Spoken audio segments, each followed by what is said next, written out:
We're at that part of our day where we have had lunch. We just had this great community panel where we were digesting lunch. And now some of you are ready for a nap, but please stay awake because we have more exciting talks to come. Now we have Dr. Kristen Lancaster, who's going to share with us her experience at MUSC around racing towards a diagnosis, rapid genomic sequencing, and hospitalized pediatric patients. Thank you so much. Yeah, so this is going to be definitely a gear shift from what we've been talking about in the morning. And I'm happy to be here talking about MUSC pediatric genetics and the precision health work that we are doing in our pediatric population here. Just for some background, genetic testing is increasingly being utilized in the hospital setting, especially in acutely ill infants and children. And we are continually showing that rapid sequencing is leading to timely diagnosis for these patients, as well as changes in medical management.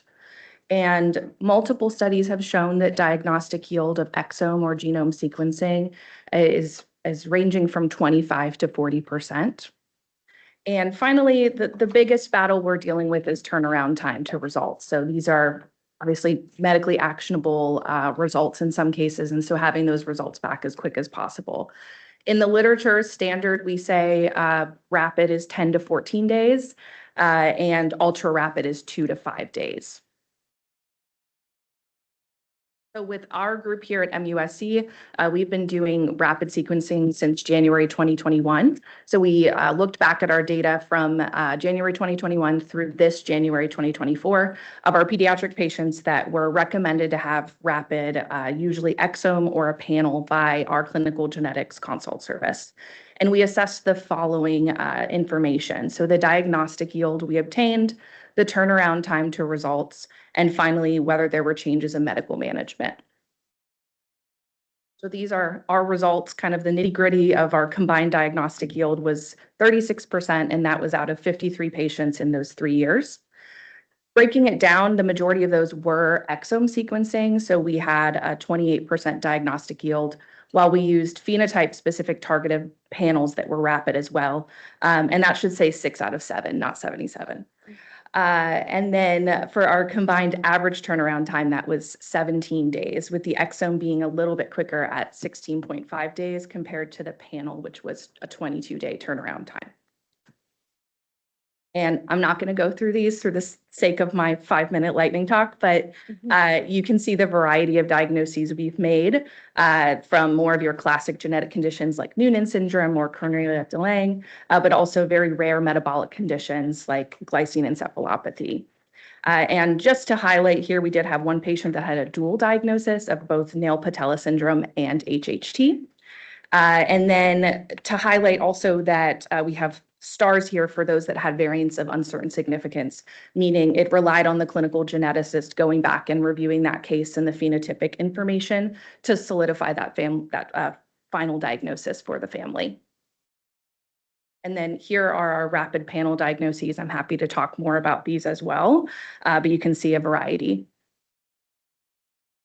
And then in terms of changes in medical management following these results, focused on rapid results. And this is a retrospective study, so I admit that this was somewhat subjective in the sense that I'm going back and reviewing these charts and deciding if there were changes in medical management.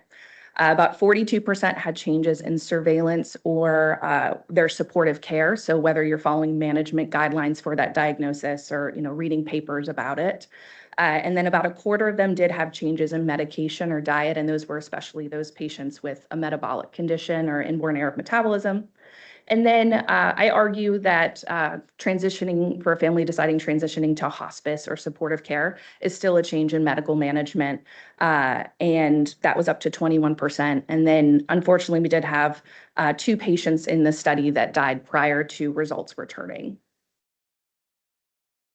So my sort of takeaway discussions, conclusions with this is an ever-evolving process here at MUSC, but we are showing that our diagnostic yield is similar to what's in the published literature, but highlighting the importance of consultation with a clinical geneticist.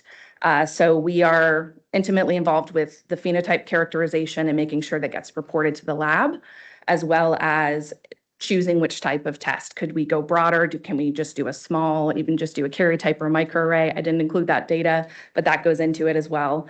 And then finally, that interpretation on the back end, especially considering half of those exomes did have variants of uncertain significance that required our expertise.